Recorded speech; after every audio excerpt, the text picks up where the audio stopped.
What are some moments in movies that made you go, it doesn't work like that? An explosion nearby and everyone talks and hears fine. I love that scene in The Other Guys about this. On a related note, when people are blown back by an extremely close explosion and just walk away afterward. Yeah, no, the changes in pressure are going to cause organ hemorrhage and rupture, your lungs are going to pop and your bowels will spill open. Mother of God, real life is so unfun. Every time they perform CPR in a movie. Bonus points if the victim wakes up immediately and is totally fine and talking. Frantically shouting taxi while hailing a cab. I heard a woman do that the other day and it shocked me because no one ever actually says that out loud like that. I'm so glad I read this. I'll probably be in New York later in the year and that world ended bad. Pretty much any scene that involves biologists. Look, the DNA is a perfect match. As the computer superimposes two identical graphics that are basically just the symbol for DNA, and the fact that it takes them a few seconds to get the results, and the only PPE the person running it is wearing is a pair of nitrile gloves, not even a lab coat. I'm looking at you, Dexter. Like, yeah, the DNA matches. I bet every sample you run matches, because all of it has your DNA in it, because you are eating a sandwich in the lab. When a baby is born, and it's a beautiful, squeaky clean 3-6-month-old twice the size of a newborn. They are tiny, goo-covered, swollen purple aliens are all. There's an episode of Royal Pains, where a girl gives birth and this child they decided to be the newborn is, I swear, literally a toddler. It's so bad I can't even be angry, it's just hilarious. They're just getting a jump on an acting career. I mean, older actors play younger people all the time. Why not have babies play someone less than half their age too, lol. Avalanches, particularly when someone gets buried and then just bursts out of the snow unharmed. Avalanche debris sets like concrete, you're not getting out without help. And most deaths/injuries occur from being bashed up during the slide, so you're not likely to emerge unscathed if it's big enough to bury you. A fake trauma occurs from terrain traps, not necessarily the size. In most more deaths are from trauma, whereas in Europe, where above tree-lined terrain is much more accessible, fatalities are typically deep burials. Also, sound triggering avalanches is a big one. It was only when I began living in an avalanche danger zone that I learned sound-caused avalanches weren't real. The Simpsons lead to me. Pretty much any scene where there's some magic computer program that turns blurry, heavily pixelated images into razor-sharp photos? Yeah, that doesn't exist. Enhance. My dad was a pipe engineer for 35 years. Every time he watches the Titanic, when Jack is handcuffed to the pipe, he has to point out to everyone in the room how the curved elbow pipe in the shot didn't exist at the time. The correct setup should have been two straight pieces soldered together to make a corner pipe. I love him and his obscure dad facts. Here's one you can give back to him in Back to the Future. When Marty plays with the band at the dance in 1955, he's playing a Gibson 345, which didn't come out until 1958. Do anachronisms count in time travel movies? When they pull the fire alarm and the sprinkler set off. When a lighter sets a sprinkler off, it will, and all the heads go off. Each head is independent of all others and set off by heat. Can also be set off by running into it with a scissor lift, cough cough, looking at you Drew Wallace. Also, by hanging clothes from the hotel sprinkler head. See that closet? It exists for a reason. It's always a pet peeve of mine when in movies, they're working on a computer and the thing is constantly chirping and beeping with some kind of dumb sci-fi looking interface to it. Like, dude, we all have computers now. We all know software doesn't do that, and if it did it would be annoying as hell. I've even seen scenes, can't remember which movies, where they are clearly using Photoshop or something similar, and it's constantly making little sci-fi noises. 15 seconds of keyboard clicking. I'm in. Now we have access to all the super secret classified government files and can control anything that runs on electricity anywhere in the world. I'm pretty sure my toaster was hacked though. I think all the metal connected to the Wi-Fi. Before I knew it, my breakfast was toast. Just spread some orange marmalade on it. It will jam their signal. the extent that people can get punched in the face and just keep going. No one is having Jason Bourne style fights and able to keep going for as long as they all do. Even if you're blocking / dodging every hit, just throwing punches for more than 30 seconds in a row is exhausting without conditioning. Real fights wouldn't end with a cocky one-liner. The winner is going to be gasping for breath and probably only slightly less hurt than the loser. There's a saying about knife fights. Something like, the loser dies in the street, the winner dies in the ambulance. I watched a movie once where geologists ignored signs of a massive natural disaster, blaming it on sensors. Tell me if I'm wrong, but I feel like real scientists don't hesitate to double check. If they don't trust their sensors, why use them? Cause the site was a helicopter's flight away from the research center, I guess. Pumping the shotgun every time you mean business. You're just ejecting fresh shells onto the floor, especially when it's a break action double barrel shotgun. In Agents of S.H.I.E.L.D. in one of the beginning episodes, Ward somehow pumps his double barrel shotgun. Crawling through air ducts. Most aren't that big, or they aren't that strong to not bend or break at all. Basically anytime they show lab work being done, they either don't wear PPE, or they do wear it, but don't wear it properly or for the right things. Food / beverage / chewing gum in a lab is a big no. If some character in a drama TV show walked into my lab demanding results, the first thing I'd do is give them safety glasses. Anytime someone is wearing rubber / latex / nitrile gloves that are way too big, especially when dexterity is important, they could just flap their hand and it would fly off. It's useless. Drives me nuts.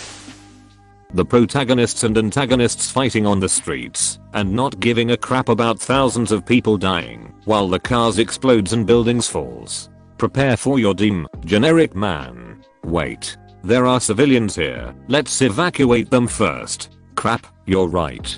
I'd be quite interested to hear the adventures of generic man.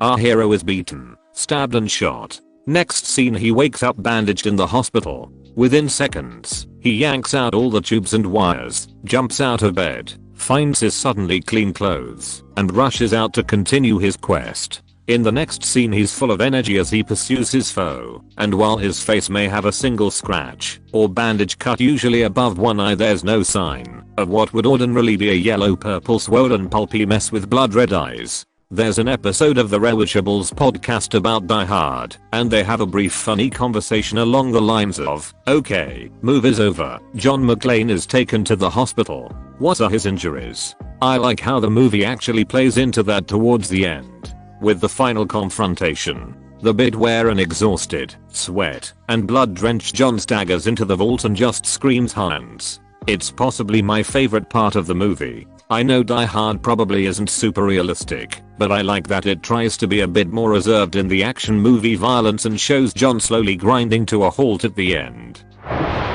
All the movies with science babble in them, or tech babble, all of them. At least it's pretty funny. Just stick dark energy or quantum physics somewhere. The quantum dark energy is spreading to his ass. Hacking is babbling about I'm in, and you always have to trace the source. I'm pretty sure I'm in his hentai collection. Tracing the sources now.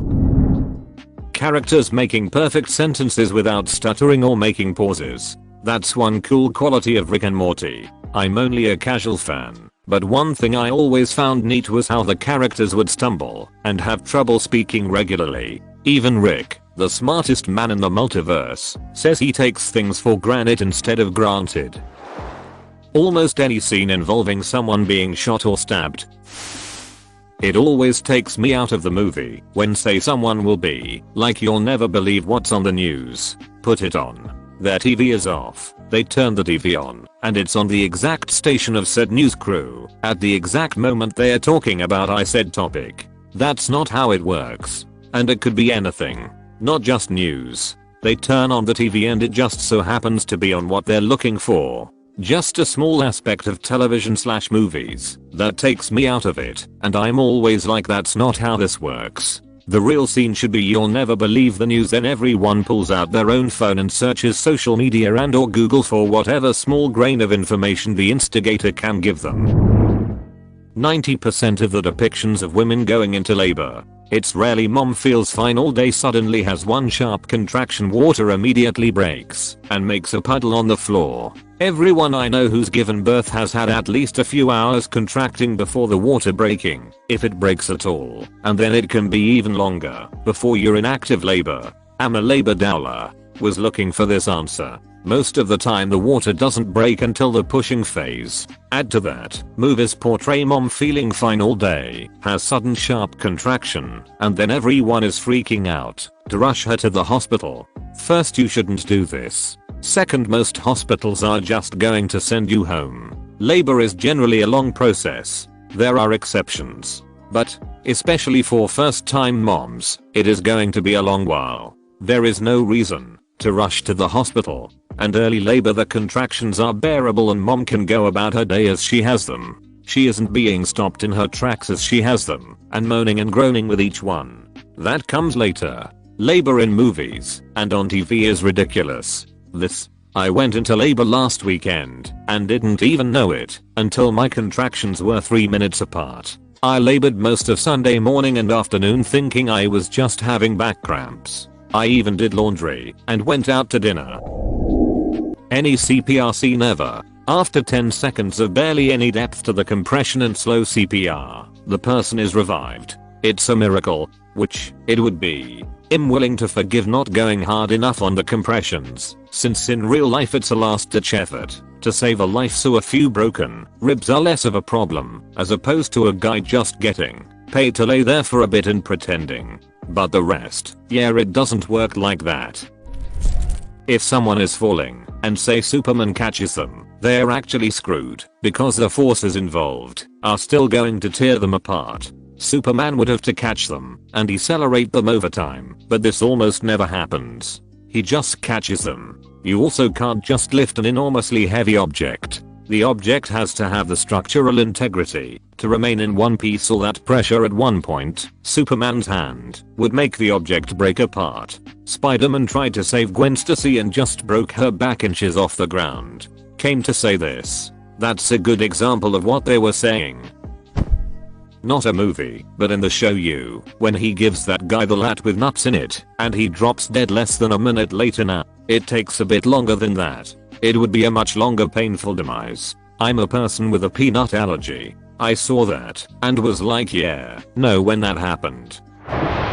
One that always gets me is when medical professionals shock a flatline heart rhythm. It doesn't seem to matter what caused them to flatline either. It's straight to the defib. Like, guys, it's designed to stop the heart with the hopes it will restart with a normal rhythm. It doesn't start a stopped heart. They would use drugs like adrenaline, I assume, not a doctor, and use CPR for any other reason. You mean it doesn't work like battery jumper cables? People in movies being scientists, meaning they are good at all forms of science, biology, electrical engineering, physics, programming, communication protocols, advanced mathematics, hacking, robotics. Sure, you could have some knowledge in all of those fields, but specializing in just one of them takes decades. These characters are usually wizards in all fields. CW is hilarious with this stuff. Felicity in Arrow is working tech support at a corporation. When we meet her, she's the most brilliant hacker in the world. When in Supergirl is it at a newspaper, a season or two later he's basically the head science dude at a black ops government agency. I'll give a pass to Cisco and Caitlin, since they actually do work at a super science lab in The Flash, but Barry is on par with them with just a degree in chemistry and physics. Caitlin actually called out Cisco on this in the most recent episode. She was like, "You're working on a biology problem, why aren't you consulting your friend the biologist?" In Interstellar, when they have combines running through a field of green corn, they spent a ton of time getting little details of astrophysics right, then fell flat on their face in the depiction of farming. And the best part is, I read somewhere that they actually did grow and harvest that corn to pay for some costs of the movie, so it's not like they didn't know how harvesting actually works. Yeah, but the film's on a schedule, and they don't have time to wait a few months for the corn to ripen. When hackers just spam random letters to hack. Open command prompt, change color to green, random prompts, hacking. To be fair, learning to use the command prompt feels like hacking. Just about every movie where anything does anything in space. I can count the exceptions on one hand. Ships burning prograde into re-entry, maneuvering hilariously close, and 99% of the time burning in the wrong direction. Imagine an action movie where everyone runs into the big fight shooting themselves in the head, as if that would kill their enemy. It's painful. Anything making a sound at all. Firefly was a little better about that. It's always a wonderful touch when you get silence in a space scene. It makes it so much more haunting. Telling co-workers to cover your shift on the fly. Like I don't have to run it by the manager and the manager doesn't have to do a whole bunch of computer crap beforehand to fix the hours up.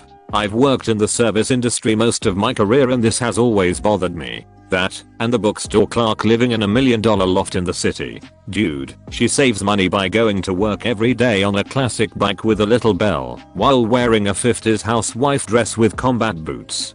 That is how she can afford the apartment. The quirkiness allows her to spend $130 a month. I refuse to see the movie Lucy because it was based around the myth we only ever use 10% of our brain. Like, no we don't. We use the whole thing. We cannot just unlock our brains with fancy tech or drugs and suddenly have telekinesis and crap. The problem with the 10% myth, and the reason people believe it is because there is some truth to it. Most of the time you are only using 10-15% of your brain because it is impossible to dedicate all the different parts of the human brain to one single task. Using all of your brain at once would be like driving a car by pressing the gas and brake and parking brake while steering back and forth as quick as you can and turning on the headlights, wipers, defroster, adjusting the radio, seat position, and air conditioning / heat etc. all at the same time. All the parts of a normal brain are used sometimes just like all the controls of your car are used sometimes, but never all at once. All at once would just be a mess that results in nothing. Using 100% of your brain at the same time is called a seizure. The movie 2012. Just like all of it. Well, Amanda Peet could have moved on after divorcing John Cusack. That's a possibility. But the rest? No. I refuse to imagine anyone could recover from breaking up with John Cusack. You take that back. Most explosions. I was an ammo, and it ruined most movies for me. They're still fantastic movies and I love them all, but when a building explodes you're not gonna walk out casually barely beating the flames, and those thousands of pieces of wood aren't all going to magically not impale you as they're hurtled all around you with incredible force.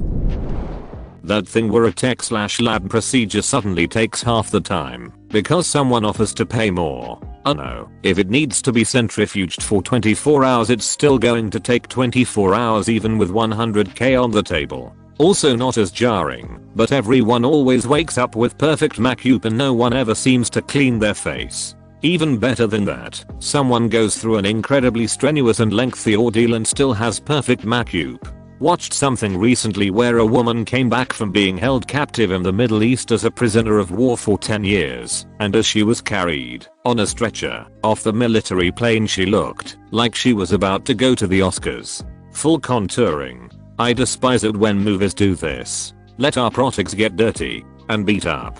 Let them actually look like they walked through a desert. None of this picture perfect crap.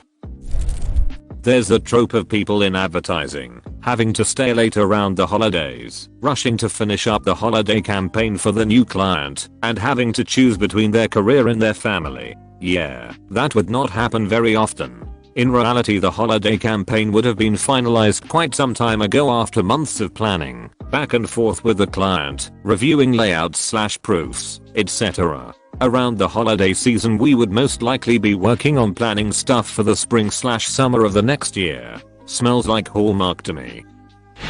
Without going into full detail, when I was stopped and cops handcuffed me to take me to the station, no one said you have the right to remain silent yada yada. Aren't they legally supposed to do that due to the Miranda rights? They only do that, a fake, when they want to question you without a lawyer present. If they're hauling you away with no intention of asking questions, no Miranda warning. Every moment in 99.9% of all romantic comedies. But I'm lonely and sincere. Surely I'm days away from several gorgeous women realizing that I deserve love. Sorry if someone has already commented this. I didn't want to scroll through all of them. Chloroform. It takes several minutes to knock you out, and you won't be out for that long. I promise I know this, because we use chloroform to clean stuff in the lab I intern at, and my advisor told me this. In case the FBI is reading this. Not to mention the concentration of chloroform needed to knock someone out has to be extremely precise, and depends on the person's body weight and such. Too little and there's no knockout. Too much, and you have a corpse instead of an unconscious body. Rolling out of a speeding car. Nah man, you're about to look like you made out with a cheese grater. Firearm discipline in almost any movie, TV show.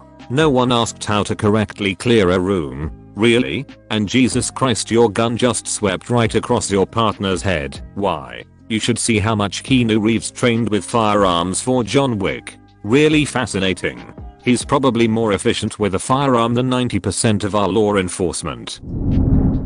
Every movie scene where anyone is using a chainsaw, they don't start from cold with just one pull. They need a little while to warm up, and you sure as crap can't cut through flesh and bone without fricking that chain up real good. Looking at you, Evil Dead.